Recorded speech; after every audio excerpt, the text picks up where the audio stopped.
A quiet rhythm on the riverbank. The woman with the stroller paused, smiling at the sight of the three of them, the tall man, the laughing child, and the golden-haired woman who seemed so perfectly at ease, even with the smudge of earth still visible on her ankle. It was a picture of instant, unforced family. A quiet moment of connection that felt entirely out of place for a chance meeting. As the woman passed, Ellie held up the heart-shaped leaf for Andrew and Clara to admire. "Look, Uncle Drew, I'm keeping it safe." "I see that, kiddo," Andrew said, his voice softer than Clara had yet heard it. He glanced at Clara, and their eyes met in a shared, easy smile. The awkwardness of the blind date, the shock of the discovery, and the panic of the near tragedy had all distilled into this single, peaceful moment. It was an anchor in a tumultuous sea that Andrew hadn't known he was still navigating. "So, Andrew," Clara began, leaning back on the bench, "I feel like I know your niece's life story better than I know yours." Andrew chuckled, a genuine, rolling sound. "That's usually how it goes. Ellie's the star, I'm just the supporting cast." He paused, looking out over the water where the last traces of sun were bleeding into indigo. "My story's not nearly as interesting as pulling a kid out of the Mississippi. You already know the highlights. New York, finance, suits, big failure, walked away. Now I mostly worry about getting the espresso blend right. And that's the whole story," Clara prompted, her eyes steady. He shook his head slowly. "No, the truth is, I wore the suits because I thought that's where the value was, where the life was. When I lost everything, I realized the only thing I hadn't lost was the quiet spaces, the chance to just sit still. That's why Henry and I started the cafes. They're built for people who need a moment of peace."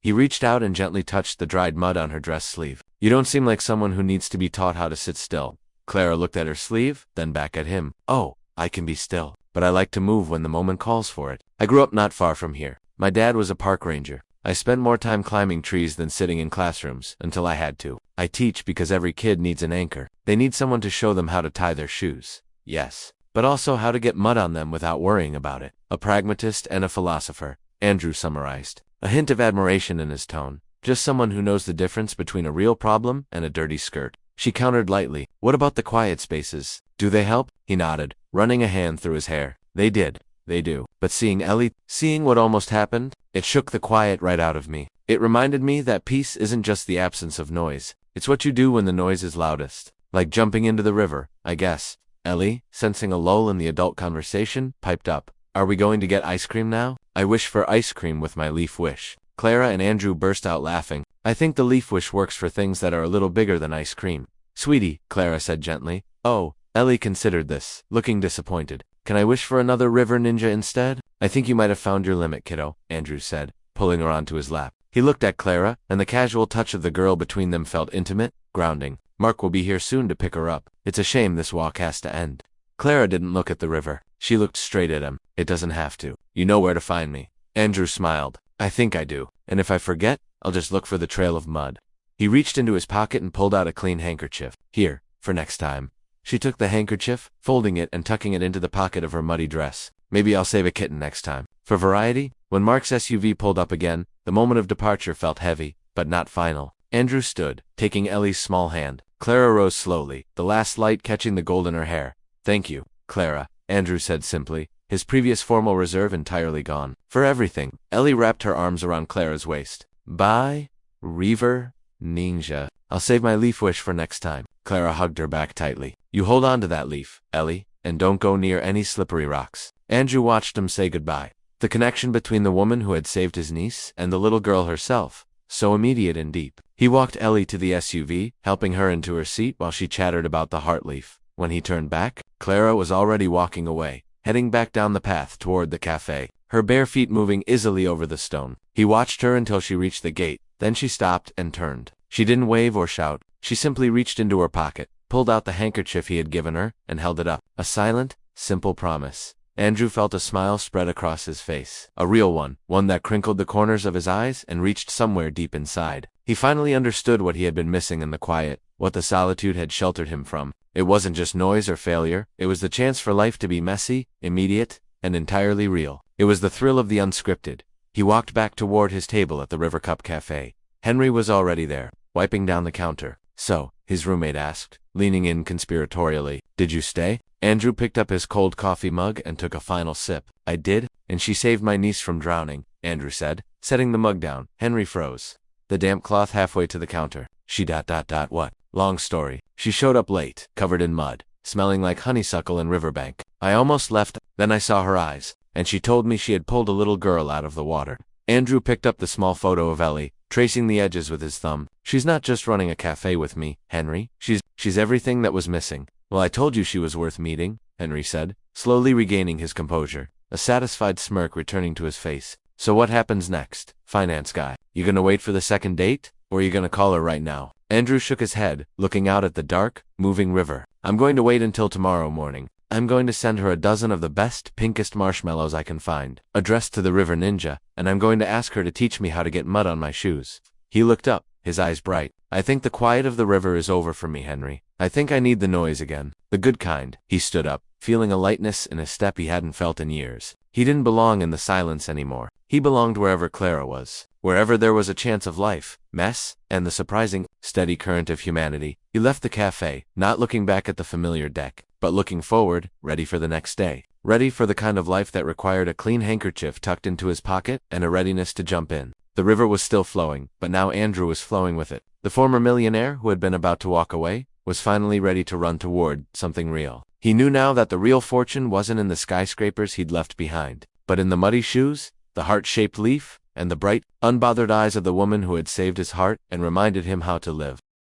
The millionaire, Andrew Lell, sought peace in Baton Rouge after the collapse of his finance career in New York. He owned a small chain of riverside cafes with his college roommate, Henry, and spent his evenings at the River Cup Cafe, enjoying the quiet beside the Mississippi River. This particular evening was interrupted when Henry arranged a blind date for him. Henry told Andrew only that the person was worth meeting and urged him to stay and drink his coffee. Andrew reluctantly agreed to wait. At 5:30 p.m. precisely, the woman arrived. She was barefoot, windblown, and her golden hair fell from a loose ponytail. Her green sundress was streaked with drying mud, and she carried her sandals in one hand, pushing damp hair from her face with the other. Andrew, observing her disheveled and muddy appearance, was initially ready to leave, wondering what kind of a setup Henry had created. However, his intention to walk away was halted the moment she looked up. Her hazel eyes, warm, steady, tired, but bright, locked with his. She smiled openly, showing no embarrassment or fluster. She introduced herself, hi, brushing hair from her cheek, and apologized for her appearance, explaining, sorry for the entrance. I just pulled a kid out of the river. The mud's a bonus. Andrew blinked in surprise. She dropped her sandals and sat across from him with a natural ease that instantly changed the atmosphere of the evening. He questioned her about pulling a child from the river, and she simply nodded, explaining that the child had slipped off a rock and she had to jump in to save her. Andrew studied her, looking for any sign of a performance or a lie, but found none. She then acknowledged the awkwardness of her appearance, joking, I guess showing up to a blind date looking like I lost a fight with a mudslide doesn't help first impressions. Andrew let out a quiet breath. Despite the impulse to leave, he stayed. He was struck by her complete lack of pretense, her unbothered attitude about the mess, and the way the setting sun illuminated her hair. She extended her hand across the table and introduced herself as Clara. Andrew took her hand. It was damp, slightly rough, and honest. As they shook hands, Andrew felt a connection settle between them that was not loud or forced, but quiet and steady, much like the river flowing beside them. Clara stayed, Athon glass. His coffee sat untouched, cold in his hand. He had made his decision. The final offer from the venture capital firm remained unread. 6 figures, prestige, a return to the life he once knew. But none of it tempted him. Not after these past few weeks. Not after Clara. I used to trade everything for recognition, he had told Henry over drinks. Now I know what that cost me. I won't pay it again. Later that morning, Andrew walked to Clara's apartment. The building manager recognized him. She left earlier today, he said. Big suitcase. Told me to give you this. A cream envelope smudged faintly with charcoal, no name on the front. Andrew opened it by the stairwell, river breeze curling at its corners. Inside her handwriting, Andrew, I'm not leaving because I'm hurt. I'm leaving because I need to be someone who can stand without being held. I want to know who I am outside of falling in love. If you're still by the river when the leaves turn, I promise I'll come back with my first book and something worth offering, Clara. He exhaled slowly, folded the letter, tucked it into his jacket, and walked away. 3 months passed. Summer gave way to the hush of early fall.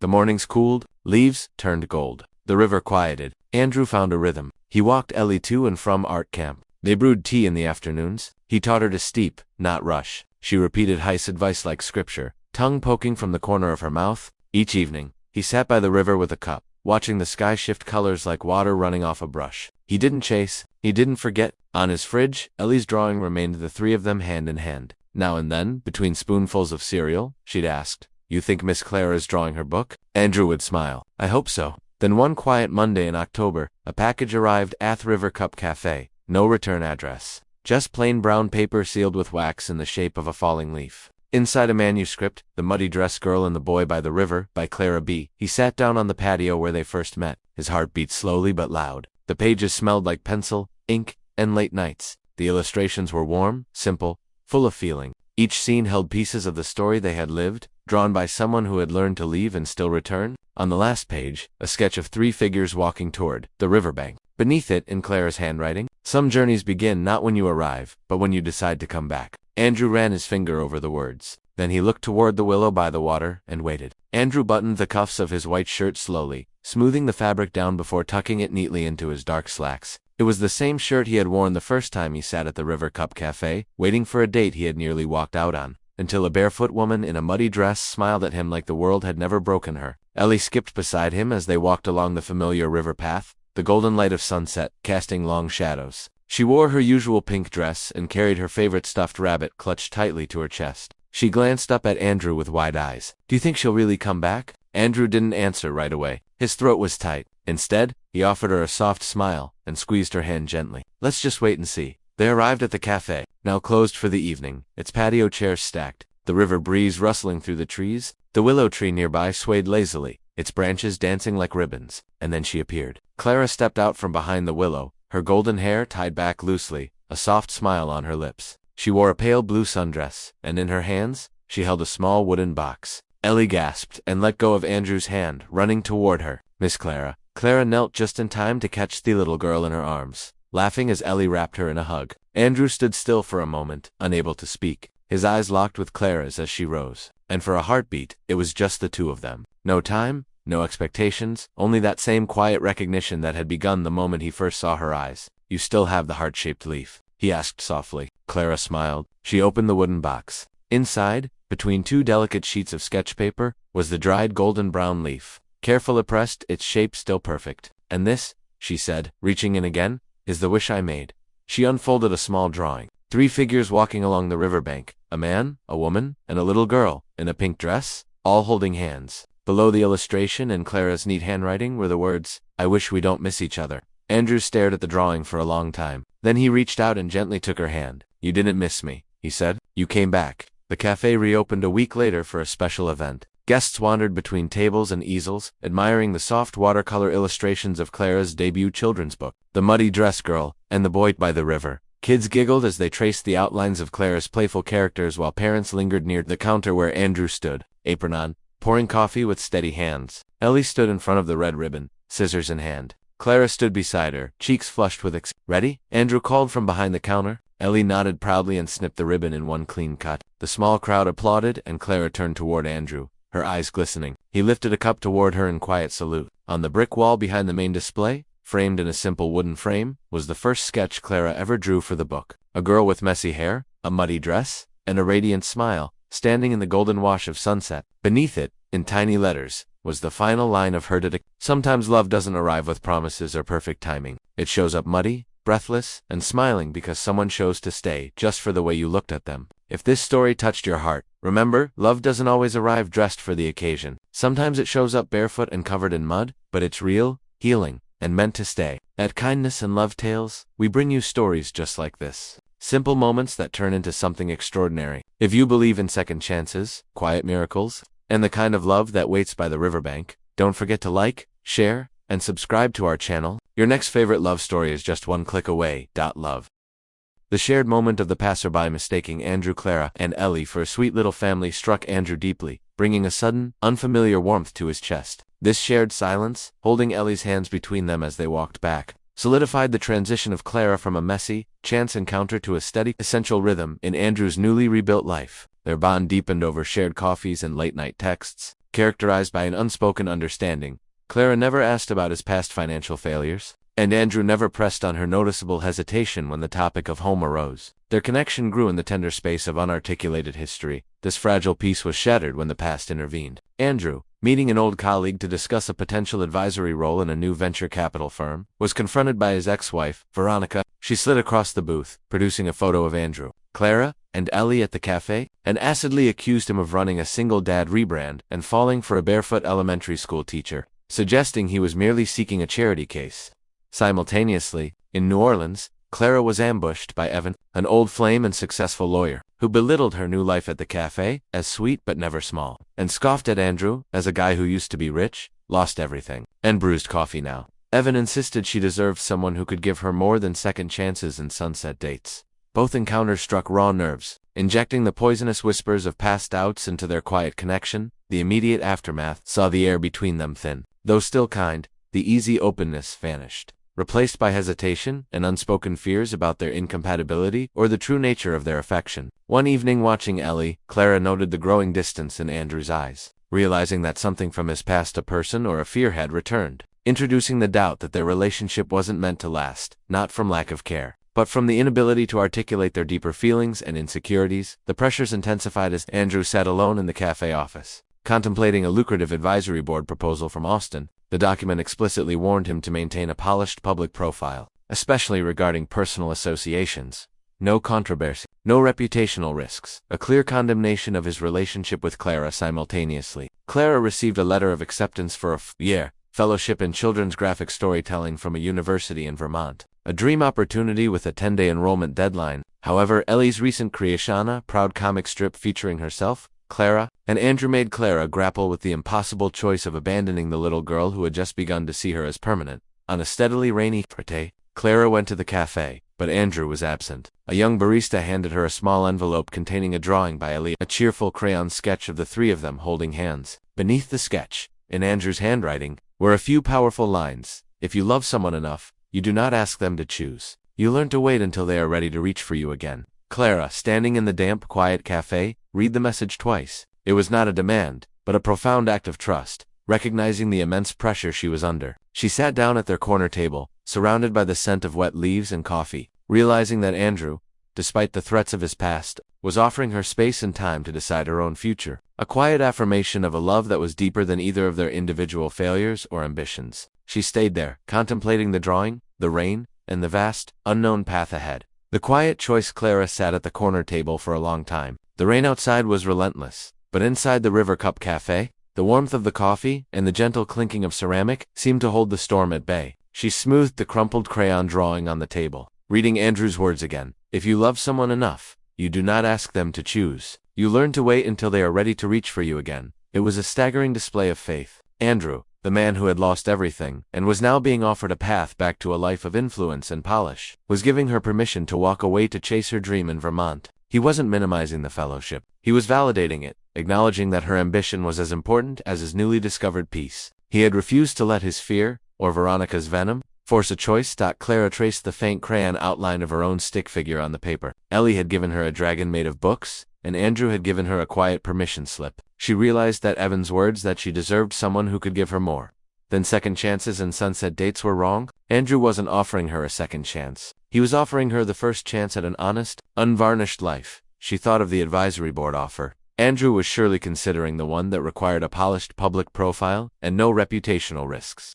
He knew that a barefoot, muddy teacher who rescued children from rivers and preferred camouflage over silk would be exactly the reputational risk the firm meant to eliminate. Yet, he was sitting somewhere, perhaps in his quiet apartment, offering her a future with him, conditional only on her own timing and willingness. Clara folded the drawing carefully and tucked it into the pocket that still held the clean handkerchief Andrew had given her weeks ago. She stood up, feeling a steady resolution spread through her. The decision about Vermont was no longer about escaping a small life. It was about defining the size of her own heart. And her heart, she realized, was wide enough for more than one dream. She walked to the counter, where Henry was meticulously organizing the pastry display. "Henry," she said, her voice clear despite the drumming rain, "I need to borrow a piece of paper and a pen, and I need a coffee to go." Henry, startled by her firm tone, quickly provided the items. Clara leaned against the counter and wrote a short, concise email, a polite refusal of the fellowship. She explained her immense gratitude for the offer, but cited unexpected personal commitments in Louisiana that she could not, and would not, abandon. She hit send. The decisive click of the keyboard felt like the turning of a key. Next, she wrote a short note on the paper Henry had given her, folding it neatly. She ordered a small latte, the kind Andrew favored, heavy on the lavender syrup. "Henry," she said, sliding the note across the counter, "I need you to do me 2 favors. First, please give this to Andrew when he gets back. Tell him I stopped by." Henry picked up the note. "And the second," Clara said, leaning in with a determined glint in her eyes, "is to tell me where I can buy the most ridiculous pair of mud-proof boots in Baton Rouge. I have a feeling I'm going to need them." Henry grinned, his surprise melting into knowing satisfaction. Now that, he said, is a long story you're going to have to tell Andrew yourself. Andrew drove slowly, the rain making the old road beside the Mississippi treacherous. He had spent the last hour driving aimlessly, the final proposal from the Austin firm lying heavy on the passenger seat. He knew the answer the firm wanted. He knew the answer Veronica expected. But he hadn't known his answer until he wrote that note to Clara, giving her freedom. In releasing her, he had finally released himself. He wasn't going back to the towers. The quiet life, messy and real, was the one he had earned. He pulled up to the River Cup Cafe. The parking lot was mostly empty. He found Henry sweeping water from the deck entrance. "Rough day," Andrew commented, shaking the rain from his coat. "You missed a visitor," Henry said, his tone deliberately casual, handing Andrew a lavender latte. "She asked me to give you this." Andrew took the coffee and saw the folded paper taped to the side of the cup. He recognized Clara's handwriting instantly. His heart hammered, fearing a goodbye, an explanation of Vermont, a regretful farewell. He unfolded the note, his hands shaking slightly. It wasn't an email printout. It was a handwritten message. "I already have my dream job, teaching the alphabet, settling crayon wars, and occasionally serving as a river ninja. I can't abandon my students or my apprentice, Ellie. I declined the fellowship. I'm staying. P.S. I may need some help finding some really good mud-proof boots. My first pair of shoes is on you. If you're not too busy running a successful coffee empire, meet me tomorrow morning. Same time, same table. We can figure out the rest of the reputational risk later." Andrew read the note 3 times. He took a deep, shaky breath, the scent of lavender and rain filling his lungs. He felt the tightness that had gripped him since Veronica's visit finally dissipate. He looked at Henry, a slow, wide smile spreading across his face. "She declined it." "She declined it," Henry confirmed, leaning on his broom. Andrew let out a laugh, loud and joyous, that echoed in the quiet cafe. It wasn't just relief. It was a pure, unadulterated confirmation of everything he had fought to protect. He had found his anchor not in finance or failure, but in the steady heart of a woman who chose him, his niece, and their messy riverside life, over a prestigious, polished future. He picked up the final proposal from Austin and walked to the nearest trash can. He dropped the expensive paper into the bin without a second thought. "I think," Andrew said, turning back to Henry, "I need to figure out how to get mud on my own shoes before tomorrow." Henry simply nodded. "I think that's the point, Andrew. She showed you that getting covered in